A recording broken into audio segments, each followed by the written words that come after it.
Hola, mi nombre es Isa Michelle Méndez Franyuti, estoy en la materia de microeconomía y hoy les voy a hablar sobre la producción y los costos de una empresa.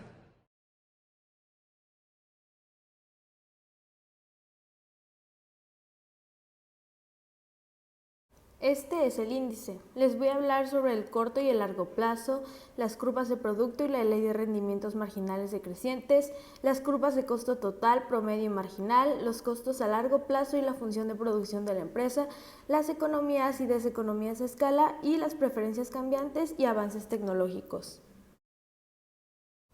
Como introducción tenemos que la economía es la ciencia que estudia la aplicación de recursos escasos, entre otros usos alternativos, para la satisfacción de necesidades múltiples. Esta describe y comprende los principios generales relacionados con la producción y distribución de los recursos. Por otra parte, la microeconomía es una rama de la ciencia económica que estudia el comportamiento y las decisiones que toman los agentes económicos respecto a la oferta y demanda de bienes y servicios y su influencia en el mercado tanto de bienes como de servicios. Vamos a empezar hablando sobre el corto y el largo plazo.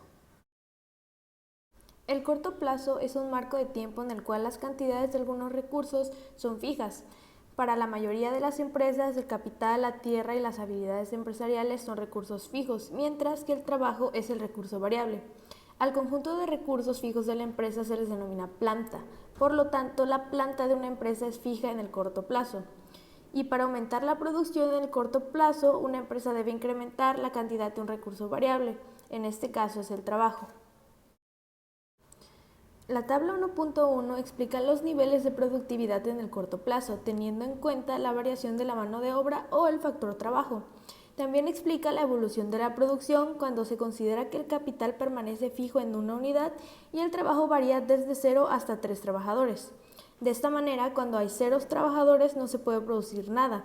Cuando el número de trabajadores es 1, la producción es 60. Cuando el número de trabajadores es 2, la producción es 90. Y con 3 trabajadores, la producción es 115 unidades. De igual modo, se puede observar que los incrementos en la producción de bienes a medida que aumenta el factor trabajo es cada vez menor, explicando la ley de los rendimientos decrecientes. Sobre la producción en el largo plazo, tenemos que es un marco temporal en que las cantidades de todos los factores de producción pueden variar. Esto significa que es un periodo en el que la planta de la empresa puede cambiar, ya sea para aumentar la producción en el largo plazo, la empresa está en posibilidad de elegir si cambiar su planta o la cantidad de trabajo que contrata. Y bueno, las decisiones a largo plazo no se revierten con facilidad. Una vez que se ha tomado una decisión con respecto a la planta, por lo general la empresa tiene que mantenerse firme en ella por cierto tiempo. Esto para enfatizar el gasto hecho en el pasado en una planta sin valor de reventa, a lo que le llamamos costo perdido. Pero en este caso los únicos costos que influyen en sus decisiones de la empresa son el costo a corto plazo de cambiar sus insumos de trabajo y el costo a largo plazo de cambiar su planta. Aquí podemos ver la figura 1.2. Esta muestra la evolución de la producción de la empresa con rendimientos a escala crecientes, constantes y decrecientes. Esto para el análisis se parte del enfoque de la producción a largo plazo, en donde los factores productivos se incrementan proporcionalmente. Seguimos con las curvas de producto y la ley de rendimientos marginales decrecientes. Las curvas de producto son representaciones gráficas de las relaciones entre la cantidad de trabajo empleada y los 3 conceptos relacionados que veremos a continuación. La curva de producto total indica que a medida que la cantidad de trabajo empleada se modifica, la cantidad de un bien, en este caso camisas, también cambiaría. Las curvas de producto total y de producto marginal son distintas para cada empresa y para cada tipo de bienes.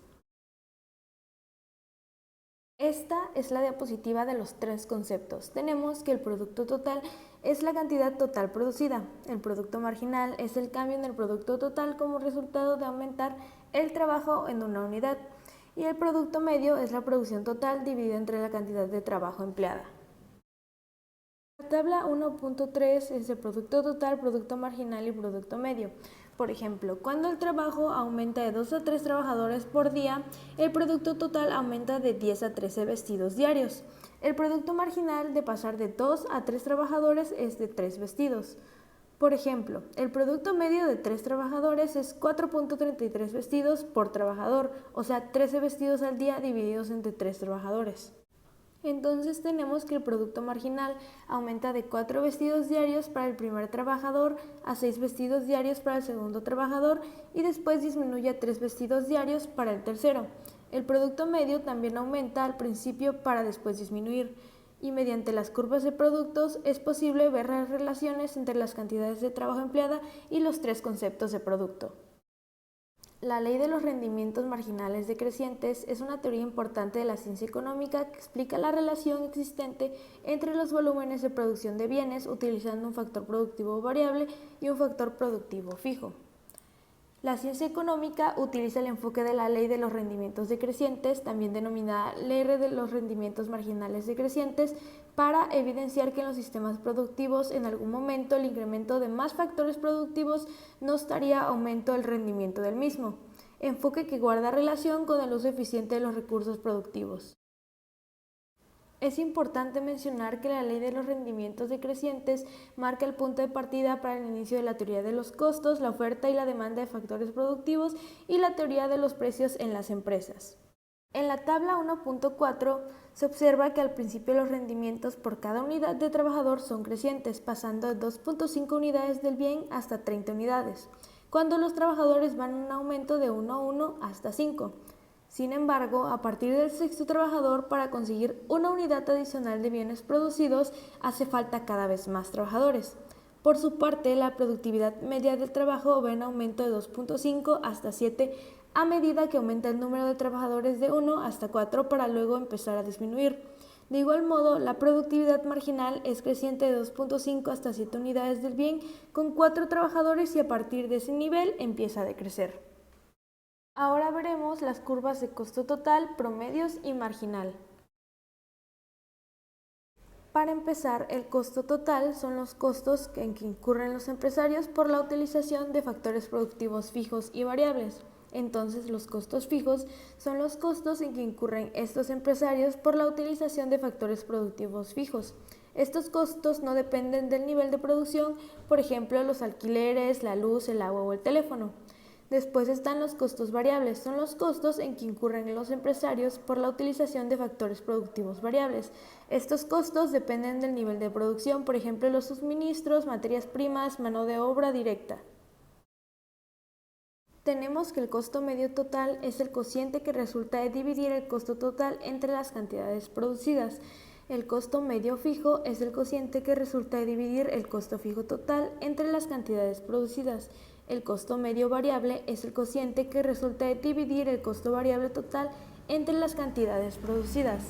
Para resumir, el costo fijo medio es el costo fijo total por unidad de producción. El costo variable medio es el costo variable total por unidad de producción y el costo total medio es el costo total por unidad de producción. El coste promedio, también llamado coste unitario o coste medio, es el costo por cada unidad de una producción. Se basa en calcular el valor del inventario actual con el valor nuevo para así sacar un promedio y asignarle el nuevo valor al producto dentro de su almacén. Entonces, tenemos que el coste fijo promedio, también conocido como costo medio fijo, resulta en la división del costo fijo total entre la cantidad de unidades producidas. El costo variable promedio, también llamado costo medio variable, resulta del costo variable total entre la cantidad de unidades producidas. Y el costo total promedio comprende el valor o costo total unitario de la producción y resulta del costo fijo total por el costo variable total entre las cantidades de unidades producidas. El costo marginal de una empresa es el aumento en el costo total como resultado del incremento de la producción en una unidad. El costo marginal se calcula como el incremento del costo total dividido entre el aumento de la producción. Este nos indica de qué manera cambia el costo total conforme aumenta la producción y el concepto de costo final nos dice cuál es en promedio el costo de generar una unidad de producto. Continuamos con los costos a largo plazo y la función de producción de la empresa. A largo plazo, la empresa puede variar tanto la cantidad de trabajo como la cantidad de capital. Por lo tanto, a lo largo plazo, todos los costos de la empresa son variables. El comportamiento de los costos a largo plazo depende de la función de producción de la empresa, que es la relación entre la máxima producción alcanzable y las cantidades tanto de trabajo como de capital de esta. La curva de costo medio a largo plazo es la relación entre el costo total medio más bajo posible y la producción cuando varían tanto el tamaño de la planta como la cantidad de trabajo. La curva de costo medio a largo plazo es una curva de planeación.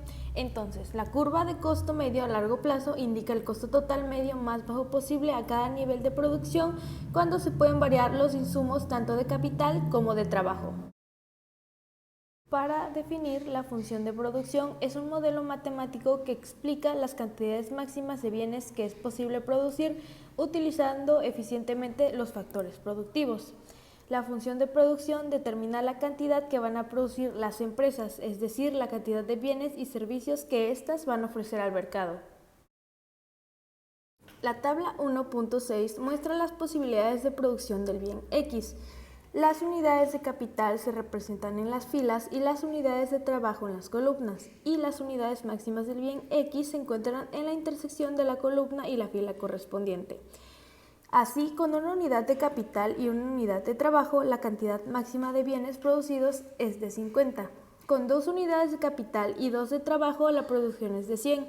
Y con 3 unidades de capital y 3 unidades de trabajo, la producción es 150. Utilizando 3 unidades de capital y 3 trabajadores, la empresa podría producir 100 unidades del bien X. Sin embargo, no estaría actuando con eficiencia dado que la máxima cantidad que puede producir es de 150 unidades del bien X. El penúltimo tema son las economías y las deseconomías a escala. Las economías de escala son atributos de la tecnología de una empresa que provocan una disminución en el costo total medio a medida que la producción aumenta. La principal causa de las economías de escala es la mayor especialización tanto del trabajo como del capital. Cuando un incremento en la escala de producción de una compañía conduce a costos promedios más bajos, se dice que existen rendimientos crecientes de escala o economías de escala.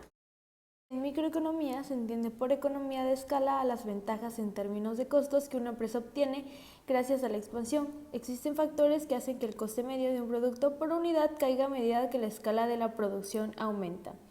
El concepto de economía de escala es útil a la hora de explicar fenómenos del mundo real como los patrones de comercio internacional o el número de empresas en un mercado natural.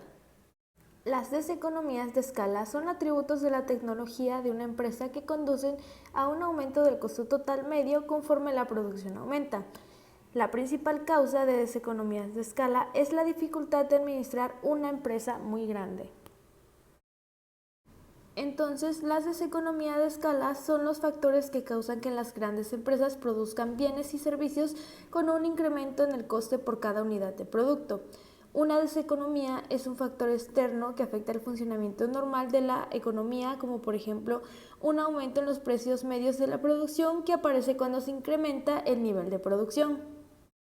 En pocas palabras, las economías de escala hacen alusión a la capacidad que tiene una empresa para producir más de forma más económica, ya que cuanto más productos produce, menos costes unitarios supone para la organización. Y en cuanto a la deseconomía de escala, es justo el fenómeno contrario, aquel que se produce cuando aumenta el costo unitario de fabricación de un producto o se incrementa la preparación de servicios. Entonces, en definitiva, las economías y deseconomías de escala hacen referencia al impacto que tienen los recursos destinados en una organización para fabricar sus productos. El último tema son las preferencias cambiantes y los avances tecnológicos. A continuación, aquí está la simbología para poder entender las gráficas que voy a explicar más adelante. La D significa curva de demanda, la O significa curva de oferta, la Q significa cantidad de equilibrio, la IMG significa ingreso marginal, CMG significa costo marginal y CTM significa costo total medio. Aquí tenemos una representación de dos gráficas. Figura 1.7 habla sobre la disminución en la demanda. La gráfica A representa a la industria y la gráfica B representa a la empresa. Al lado de cada gráfica tenemos el desarrollo de la explicación de qué representa cada una. El aumento en la demanda provoca una respuesta similar, pero en la dirección opuesta. El aumento en la demanda provoca que el precio, las ganancias económicas y la entrada de empresas a la industria aumenten. A largo plazo, el precio de mercado vuelve a su nivel original, sin importar si la demanda aumenta o disminuye. Las economías externas son modelos en los que se integran distintas empresas o firmas que utilizan procesos tecnológicos, materias primas o servicios técnicos y profesionales similares. Algunas de las características que las empresas con economías externas pueden tener, por ejemplo, son los movimientos de factores de producción. Estos pueden incluir la migración de mano de obra, así como la transferencia de capital por medio de la deuda externa o la inversión directa extranjera. Esto se fundamenta en el hecho de que los factores de producción no se encuentran distribuidos uniformemente. Entonces, las empresas obtienen muchos beneficios al aprovechar las economías externas. Así, lo que buscan al localizarse en ciertos espacios internacionales es lograr ahorrarse costos y explotar las ventajas producidas por la división del trabajo. Estas se ubican en lugares donde pueden encontrar mano de obra altamente calificada y barata.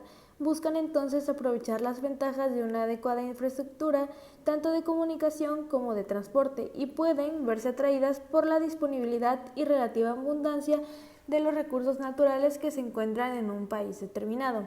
Y estos recursos pueden ser la fuente de energía que necesitan para producir. Alfred Marshall fue un economista británico.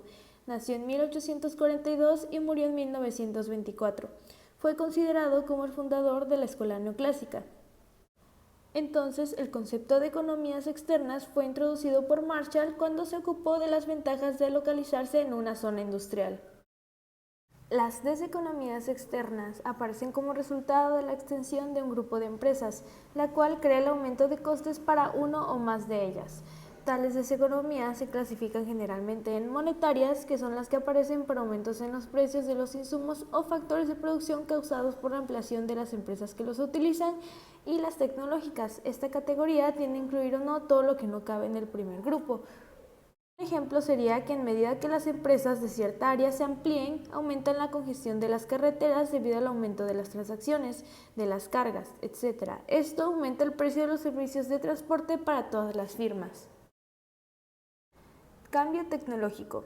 Las industrias descubren constantemente tecnología para producir a menor costo. Sin embargo, la mayoría de las técnicas de producción que ahorran costos no pueden instrumentarse sin invertir en nuevas plantas y equipos.